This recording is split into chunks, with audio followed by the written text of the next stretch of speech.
Salut à tous, j'espère que vous allez bien, c'est Romain et on se retrouve aujourd'hui pour la suite de la vidéo d'hier dans laquelle on revenait sur l'actu PSG, les deux premiers matchs, un peu tous les joueurs qu'on a vu jouer. Aujourd'hui on va continuer bien sûr et on parlera du mercato qui est terminé dans le sens des arrivées. C'est la dernière info parue dans Le Parisien à l'heure où j'enregistre cette vidéo, à savoir mercredi. Le PSG ne recrutera plus sauf si ils vendent un joueur sur lequel Luis Enrique compte. Alors ça peut être un Beraldo, un Lee Kang-in, voire un Gonzalo Ramos, même si pour lui les chances sont un peu plus infimes, à en croire sa déclat après la Supercoupe et les dernières infos. Bref, installez-vous, c'est parti. Avant que la vidéo commence, petit placement de produit pour le site Faux2Faux qui vous propose des maillots non officiels, non authentiques, mais d'excellente qualité, que ce soit au niveau des flocages, leur résistance, si vous les lavez pas trop chaud bien sûr, les qualités des coutures, des broderies sur les logos, une grande diversité dans l'offre, notre PSG bien sûr avec le maillot de Jordan et ses fameuses ailes, symbole de notre parcours de Ligue des Champions cette saison, d'autres clubs, des maillots vintage, les sélections nationales, la Formule 1, la NBA, n'hésitez pas à aller checker le lien dans la description, tout comme les informations sur le code promo et les promotions en cours sur la boutique plus généralement. Très souvent, vous en trouvez et c'est très intéressant. Vous ajoutez dans la barre commentaire au moment du paiement le maillot qui vous est offert en fonction du montant donc vous dépensez sur le site avec des délais de livraison compris entre 2-3 semaines grand maximum. Voilà, n'hésitez pas à aller checker tout ça et bien sûr, on les embrasse, c'est eux qui régalent.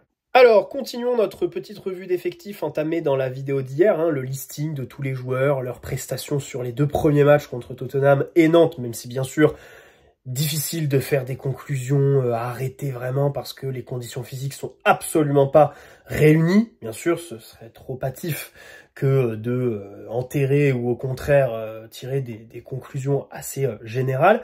Mais c'est vrai que l'intérêt de ces matchs, c'est de voir des joueurs qu'on voit pas d'habitude, rotation, des jeunes aussi, et entrevoir des innovations qui peuvent arriver par la suite. Alors, on en a vu une grosse pendant le mercato, à savoir dégager ton gardien titulaire pour prendre Lucas Chevalier. On a pu voir contre Tottenham la titularisation des 4 offensifs en même temps, avec donc Désiré Doué qui repasse au milieu de terrain, revu en fin de match contre Nantes. Donc, est-ce que ça, c'est dans un coin de la tête de Luis Enrique? Warren Zaïre-Emery aussi, pour pallier aux absences à prévoir, à anticiper, de Achraf Hakimi qui va pas enchaîner comme il l'a fait la saison passée et qui sera à la CAN au mois de janvier. Donc tout ça, c'est quand même beaucoup de questions, le rôle de Gonzalo Ramos.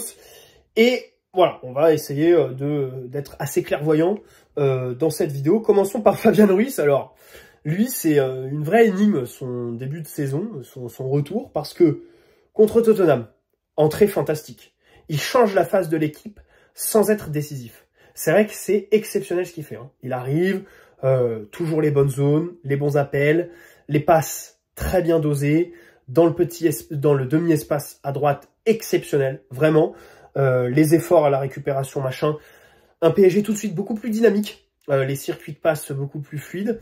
Donc ça fait très plaisir de le retrouver. Comme je pense, ça fera très plaisir de retrouver João Neves vendredi contre Angers dans le contre-pressing. Parce que bon, on dit machin physiquement, les joueurs, ils sont pas aptes à enchaîner les courses à la perte. C'est vrai, mais de l'autre côté, João Neves, c'est toujours un élément déclencheur dans nos actions de pressing.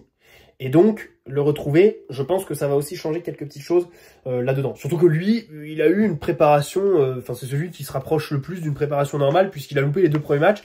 Et que donc, ça fait 15 jours qu'il suit un programme un peu adapté au campus PSG. Normalement, il sera titulaire demain contre Angers au Parc des Princes. Bref. Donc Fabian Ruiz, superbe entrée contre Tottenham. C'est vrai qu'il change la face de l'équipe et du match. Mais alors contre Nantes, atroce, invisible, fantomatique. Les passes dans le mauvais tempo. Juste une bonne pour Ramos. Et encore, heureusement que Ramos la reprend et tire parce que sinon on aurait dit qu'elle est mal dosée. Introuvable. Et dans les duels, très difficile. Donc bon, heureusement qu'il est bon sur le bon match, celui qu'on retiendra, celui qui est historique. Parce que c'est vrai que cette Supercoupe nous rappelle quand même son importance et le fait que ce soit un joueur qui, sur les dernières années, nous a fait le plus fermer nos bouches. Arrêtons-nous plus longtemps sur Warren, parce que c'est intéressant ce cas, sachant que la saison dernière, il a été relégué, absolument, il y a eu la blessure, mais même avant la blessure. La blessure, elle intervient à la fin du match contre Stuttgart, mais une semaine avant, contre Manchester City, il est déjà sur le banc, en fait. C'est déjà le trio Neves, Fabien Lloris et Vitinha qui est trouvé par Lucien Riquet. Et par la suite, vous connaissez la phase finale de Ligue des Champions, où il a eu un temps de jeu famélique. Là, c'est différent. Il y a le début de saison où il va avoir sa chance, au milieu.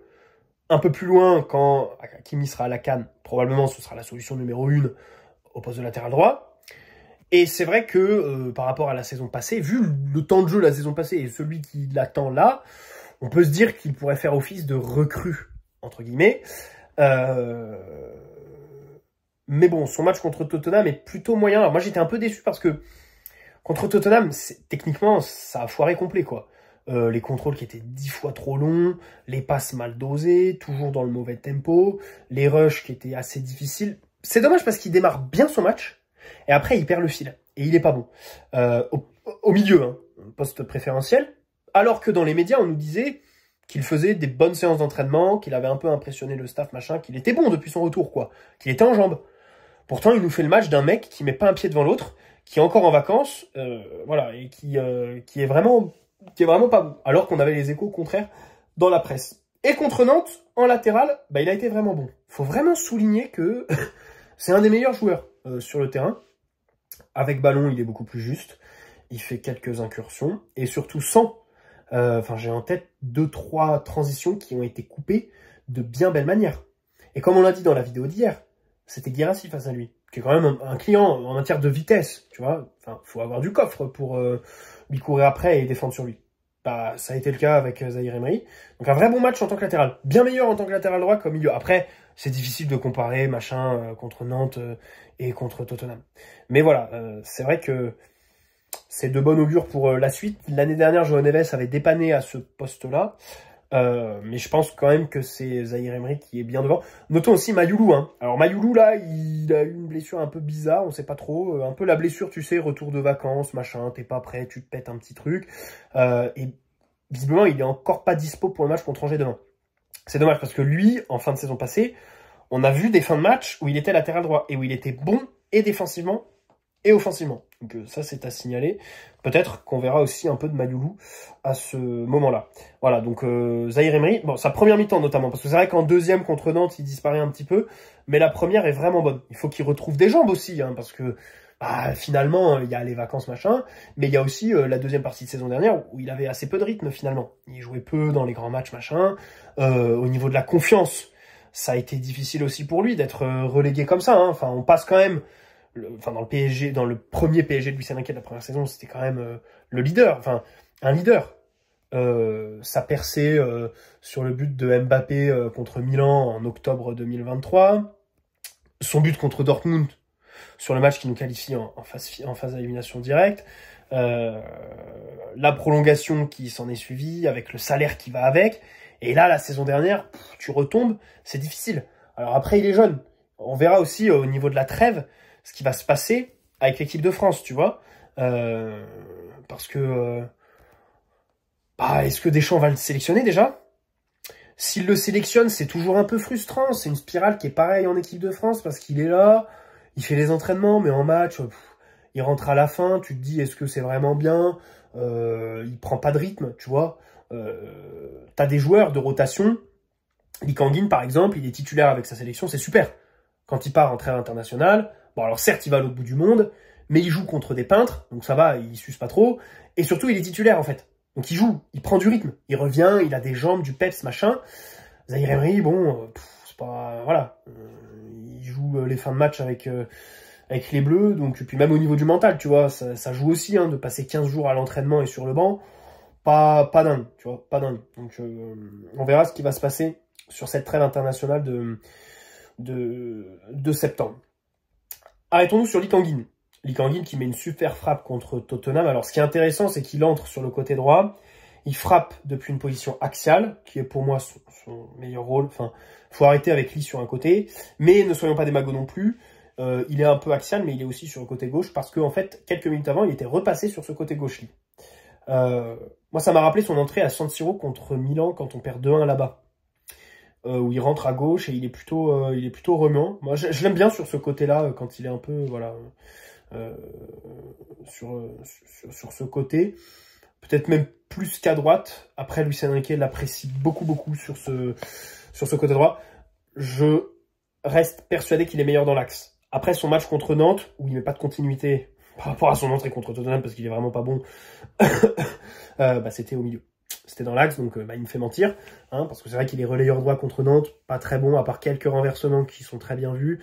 C'est quand même pas folichon. Après, la frappe contre Tottenham, elle est vraiment bonne. C'est cool. Ça lui fait une petite référence. C'est son premier but depuis très longtemps, si je dis pas de bêtises. Et donc, ça a un peu relancé, tu sais, les débats au niveau du mercato. Hein, parce que c'est le genre de joueur qui est toujours un peu pisté aux quatre coins de l'Europe. Et là, on a eu une info, l'équipe, comme quoi il aurait relancé les réflexions sur son avenir. Mais ça, on l'a à chaque mercato. Hein. À chaque mercato, Lee Kang-in réfléchit. À chaque mercato, Lee Kang-in veut être titulaire, veut de la visibilité et un vrai rôle. Mais au final, à chaque mercato, il passe pas le pas. Ou alors, il n'y a pas d'offre satisfaisante qui arrive. Pourtant, on l'a recruté 22 patates. Que 22 patates. Donc, je pense qu'une équipe propose 35. Ouais, allez, 35, peut-être 30 plus 5, 30 plus 10, 35 plus 5. Ça passe. PSG, ils acceptent, tu vois. Tu fais une petite plus-value, tu fais partir, tu peux réinvestir sur un jeune joueur à fort potentiel. Typiquement, Mastantuono, voilà, on voulait le prendre parce que c'était une vraie opportunité de marché, machin, ça s'est pas fait, c'est comme ça. Mais si on l'avait pris, je pense qu'on aurait poussé Lee vers le départ, tu vois, vers la porte.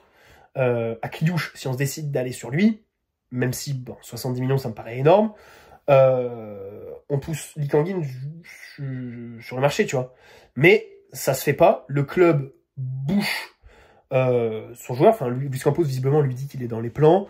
Ça m'étonne pas. Luis Enrique, il l'aime bien. Même s'il joue de moins en moins dans les grands matchs, Luis Enrique l'apprécie, il est plutôt polyvalent, même s'il l'enferme dans un rôle sur le côté droit d'ailier, là, qui est un peu bizarre. C'est dommage, c'est un peu regrettable. C'est le seul regret que j'aurais avec lui. Mais sinon, vous savez que c'est un joueur que je porte pas vraiment dans mon estime, Lee Kang-in. Enfin, j'ai jamais été vraiment dedans. C'est vrai qu'il a une qualité technique certaine. Après, il peut pas prétendre à plus. Hein. Il y aura pas de progression. C'est pas du tout quelqu'un qui va inquiéter les titulaires. Donc, en termes de concurrence, on n'y est pas du tout. Et même au niveau de la personnalité dans le vestiaire, il a fait aucun problème au PSG. Hein. Je dis pas. Mais bon, il y a eu les trucs avec Heung-min-son en Corée, machin. Rappelez-vous le truc, le tape de ping-pong là où il se serait un peu foutu sur la gueule, qu'il a dû s'excuser publiquement. À Valence, avant de le recruter, on s'était renseigné. Il y avait des trucs comme quoi, bon. Mais au PSG, il a fait aucun problème. Et puis bon, pas très polyvalent. Alors il nous ouvre le marché, le marché asiatique, c'est vrai aussi en termes marketing, je pense qu'il faut le prendre en compte. Et surtout sur le terrain. Là, c'est vrai que j'ai fait des accusations un peu, voilà, des trucs un peu de ragot médiatique. Par contre, sur le terrain, moi j'ai en tête certains matchs de la fin de saison où le mec a la chance d'être titulaire, mais il met pas un pied devant l'autre en fait. Et surtout le body language, t'as l'impression qu'il en a rien à foutre. Reprenez ces matchs contre Montpellier par exemple. Il est pas bon, il est là sans être là. Et tu te dis, ben frérot, t'es remplaçant au PSG, le peu de minutes que t'as, faut que tu te donnes en fait. Et t'as l'impression que le mec, bon, le statut lui convient pas et qu'il s'en satisfait pas et que voilà, il veut pas forcer son destin. Voilà. C'est une grosse différence en fait. Je dis ça parce que Gonzalo Ramos, tu vois. Le mec, pareil, hein, je le porte pas vraiment dans mon cœur, hein, techniquement machin. Et puis pareil, Ramos, il n'y a pas de perspective. Il sera remplaçant, point barre. Il peut pas dépasser Dembélé. Enfin, il va pas passer devant Dembélé au poste de 9 au PSG. Voilà, c'est tout. Mais quand il rentre, putain, le mec, il se donne, quoi. Quand il est titulaire, le mec, il s'arrache tout le temps.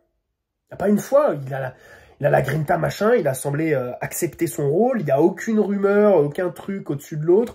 C'est vraiment un bon gars. Bonne personnalité sur le terrain, machin. Alors que lui, bon, je peux pas en dire autant sur certains matchs, t'as l'impression que lui aussi, il n'est pas concerné.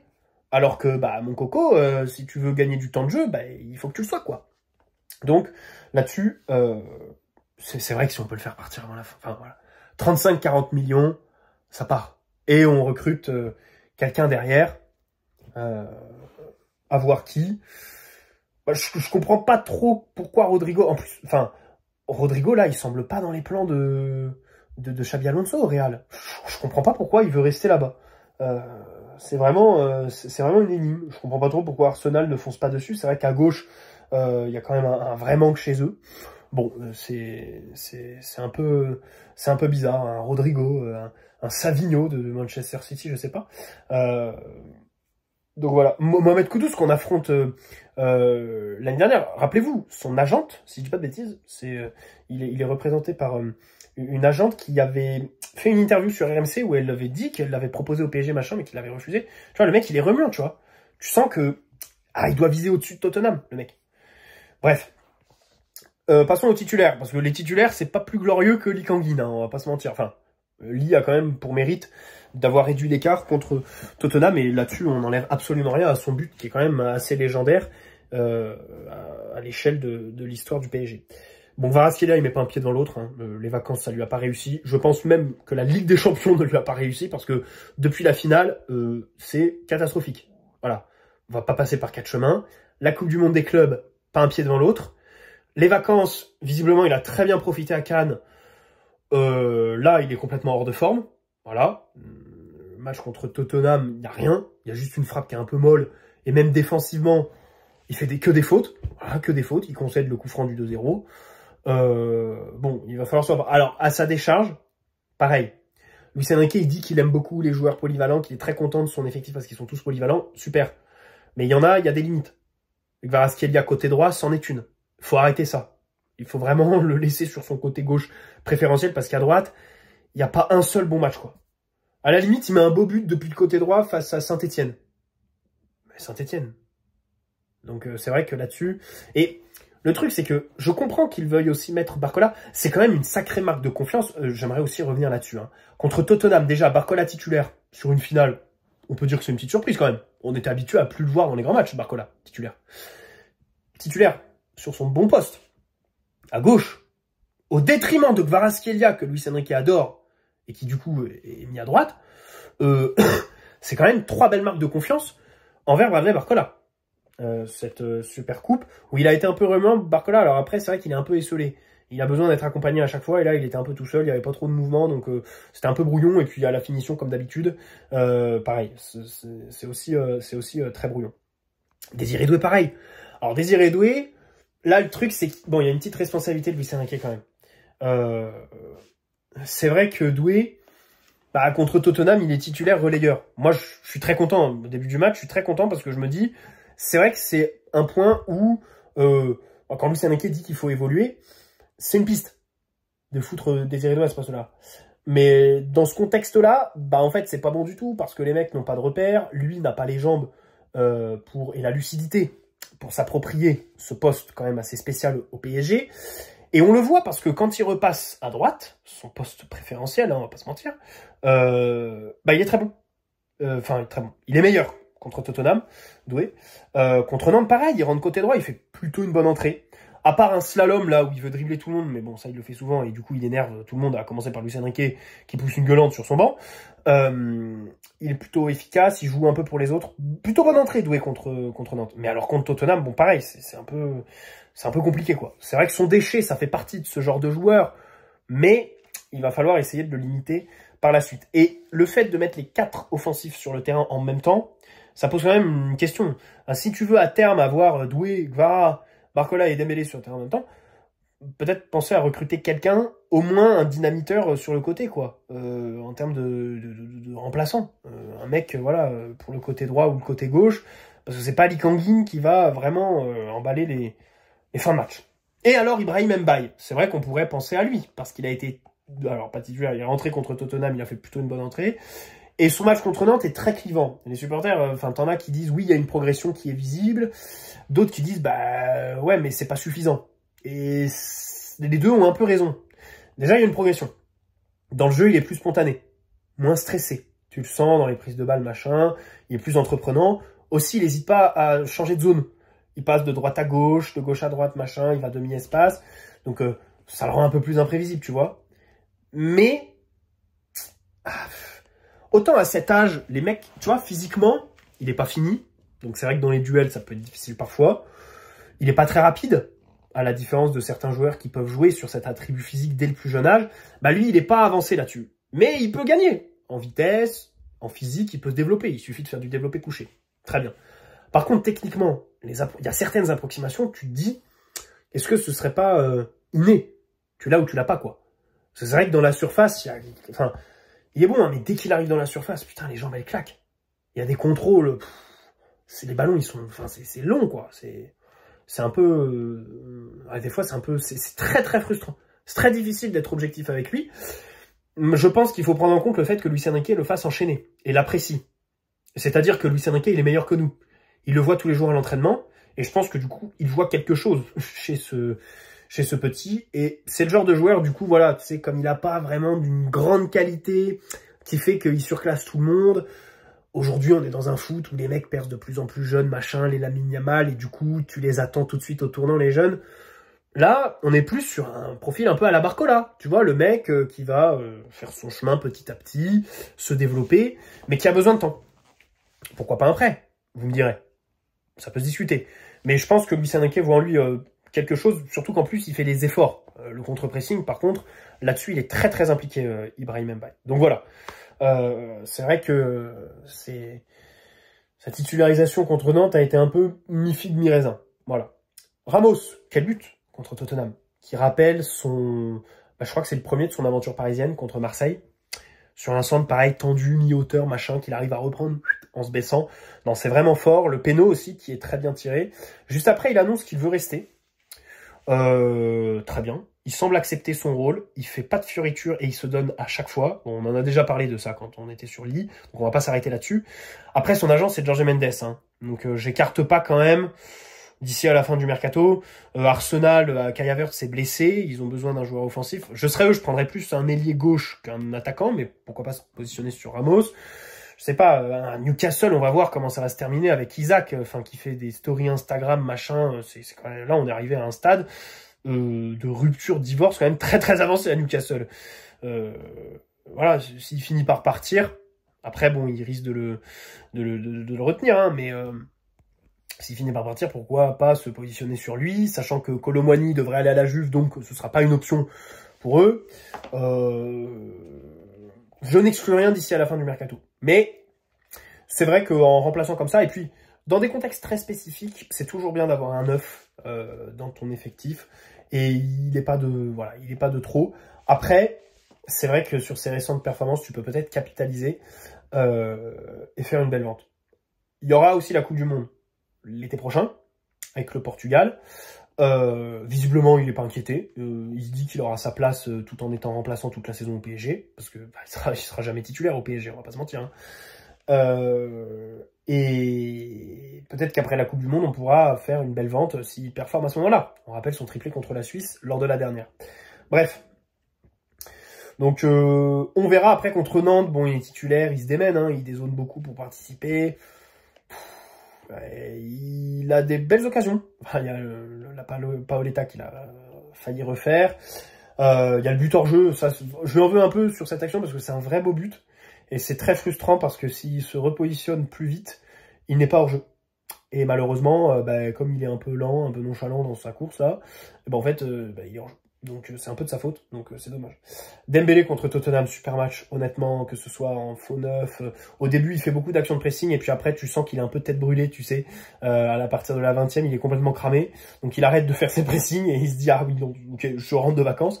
Mais il a quand même les ressources. Il lance Barcola, il lance Hakimi, les passes sont toujours très justes, très bien lues. Et la fin de match, ailier droit, c'est quand même fantastique. C'est quand même le joueur d'équipe par excellence. Et encore une fois, on a vu son rôle de leader. Hein. On le voit beaucoup parler à ses joueurs sur le but de Lee Kang-in. C'est le seul qui est un peu sérieux, il célèbre tout. C'est lui, là, il est là, il mobilise les troupes, quoi. Tu sens que le mec, c'est muet en vrai leader. C'est pas que l'imbécile heureux qui met de la bonne ambiance dans le vestiaire. Donc ça, c'est vraiment cool. Bon, Barcola, on est déjà revenu sur son cas. Physiquement, il a l'air plutôt bien, Barcola. Revenons quand même sur Donnarumma, qui a un accord avec City sur le contrat. C'est déjà bien quand même. On va pas se mentir, hein, parce qu'on rappelle que nous, on n'a pas réussi à l'avoir, l'accord sur le contrat avec Donnarumma. Milan aussi. Et visiblement, City, ils l'ont. Mais ils doivent vendre Ederson à Galatasaray. Ederson qui veut rejoindre la Turquie. Ça, c'est OK. Sauf que Galatasaray propose 10 millions. Et City en veut 25. Donc, bon, on ne sait pas si les positions vont être réconciliées. Pareil, entre les exigences parisiennes et ce que City est capable de mettre, sur Donnarumma. Donc on va voir si ça va réussir à se décanter jusqu'à la fin du mercato, à savoir dans 10 jours. Hein. J'en rigolais au début, j'ai fait un tweet ironique là-dessus. Et bien au final, j'en rigole un peu moins, mais je me dis, Luis Enrique n'en veut plus pour son projet tactique, très bien. Luis Campos n'en veut plus parce que Donnarumma a refusé son nouveau contrat machin à la baisse, truc muche là. Très bien. Nasser, bon, il suit les deux Luis, voilà, parce que voilà. Mais au Qatar, qu'est-ce qu'ils en pensent de faire une vente avec un club émirati? Et qu'est-ce qu'ils en... Enfin, ce serait exceptionnel que pendant 10 ans, on nous ait dit oui, City PSG, c'est impossible, Émirat-Qatar de faire un transfert, pour qu'au final, le premier entre les clubs, ce soit le trophée Yashin, le meilleur gardien du monde, vers Manchester City. Enfin, c'est quand même énorme. Et peut-être que Qatar, on va dire, ah, les gars, vous êtes gentils, hein, mais trouvez quelqu'un d'autre. Alors là, il y a United qui visiblement, bon, aimerait se séparer d'Onana, mais Onana, il trouve personne, et du coup, bah, c'est un peu compliqué. La Juve, ils en parlent encore, mais honnêtement, les clubs italiens, ça suffit. Qu'est-ce que j'en ai marre du dossier Kolo Muani, mais qu'est-ce que j'en peux plus. L'accord qui est là tous les 2 jours, et au final, il ne se passe rien, parce que la Juve n'ont pas une thune, et qu'ils sont obligés de vendre Douglas Luiz en première ligue, je crois, Nottingham Forest, avant de faire Kolo Muani dans le cadre d'un prêt, avec une option d'achat quasi obligatoire, parce que conditionné à un nombre de matchs joués assez faible. Prêt payant de 10 millions, une option d'achat 35-40, hein, c'est ce qu'ils espèrent. Du côté du PSG, on aimerait plutôt 65 tout compris. Oh là là, c'est un micmac sans nom. Et puis alors, la presse italienne, c'est absolument atroce. Qu'est-ce que j'en peux plus? Mais remarque, si ça se fait, je serais content pour Kolo Muani. Parce que, visiblement, il veut vraiment y aller. C'est un club qui lui plaît. Et je trouve que... Bon, on va pas se mentir, Kolo Muani, il est pas fait pour les top clubs européens, quoi. Il est pas fait pour les prétendants à la Ligue des Champions. La Juve, c'est un cran en dessous. C'est un bon contexte pour lui, je trouve. Donc, on verra bien. On a quand même une nouvelle recrue. Si, quand même. Le speaker. On l'a officiel. Enfin, c'est pas officiel, je crois. C'est une info ici Paris, là, anciennement France Bleu. C'est Vincent Royer. J'étais au parc pour son premier test. C'était contre Monaco. Le premier but de Kvaratskhelia. C'est plutôt pas mal. Et surtout, c'est lui qui a fait la superbe soirée de célébration le 1er juin après la Ligue des Champions. Qui était très réussie, cette soirée, d'ailleurs. Donc, et avant, il avait fait une dizaine de matchs. Donc, c'est plutôt intéressant. C'était le speaker de l'équipe de basket, de l'équipe de France de basket aussi. Hein. Donc c'est plutôt intéressant. On a enfin notre speaker. Renato Sanchez qui devrait partir. Alors on nous annonçait la Grèce avec une option d'achat à 9 millions. Il rejoindrait son entraîneur qui l'avait lancé en 2015-2016 au Benfica, mais au final ce serait Trabzonspor en Turquie. On sait pas trop comment ça se passe. Mais bon, on va réussir quand même à le refourguer. Il reste Asensio, pour qui Aston Villa visiblement voudrait proposer 15 millions. Il faut absolument accepter. Carlos Soler, lui, il nous saoule parce qu'il y a plein de clubs qui s'intéressent à lui, mais le seul qu'il veut, c'est Villarreal, je crois, le club qui a aucune thune, quoi. Voilà, qui va attendre bien la fin du mercato pour essayer de faire baisser la note. Bon, Donnarumma, Tenas, Kimpembe. Kimpembe, ça va se faire mi-septembre au Qatar. Et puis Mukiele aussi, qu'on a réussi à refourguer. Ça, Mukiele-Skriniar, c'est quand même exceptionnel. Hein. Mukiele à Sunderland pour 11 millions plus 3 de bonus. Et encore, ça, ce sont les infos anglaises. Donc c'est peut-être plus. Parce que les infos anglaises, c'est les sources de Sunderland qui minimisent bien sûr toujours le montant. C'est quand même exceptionnel. Hein. Merci l'agent. Son agent, il est exceptionnel. Il a réussi à lui négocier 8,5 millions de salaire au PSG hein, quand il signe en 2023 là. Et à offrir au PSG une plus-value sur le transfert à Sunderland, parce qu'on fait une mini plus-value. Alors, je sais pas si on la fera en réalité, parce que je pense que l'agent, il trouve aussi son compte avec des commissions de dingue. Il doit faire un fric monstre sur Nordi Mukiele. L'émeutier de première, hein. On se rappelle de ses matchs contre Le Havre, là, le rouge de Donnarumma qui est complètement de sa faute, son entrée contre Strasbourg, le match où il avait fait contre Montpellier, là, la commotion cérébrale, où il voulait revenir sur le terrain absolument. Et puis on sait aussi que c'est un énorme fêtard, Mukiele, hein, que c'est aussi ça qui a eu raison de lui, la vie parisienne. Bah là, Sunderland, ça va lui faire tout drôle d'aller dans le nord de l'Angleterre. Bref, c'est quand même exceptionnel. Bref, bonne soirée à tous. N'hésitez pas à poser un like si cette vidéo vous a plu, vous abonner si ce n'est pas déjà fait. Là, je repars en vadrouille. Je reviendrai fin de semaine prochaine, mais je repartirai après, donc je sais pas trop si je pourrais faire une vidéo d'ici à début septembre. Mais bon, début septembre, tout se calmera, je reviendrai à mon quotidien, mon train-train, et bien sûr, on retrouvera toutes les vidéos comme on l'a toujours fait. Même si on commencera par une trêve internationale. Super. Bonne soirée à tous. Prenez soin de vous. Bonne fin de vacances, bonne rentrée à tous ceux qui reprennent. Bon courage à ceux qui ont travaillé, qui n'ont pas pris de vacances au mois d'août, vous êtes des vaillants. Bon courage voilà, à tout le monde, prenez soin de vous. Et on se dit à très vite les amis. Ciao.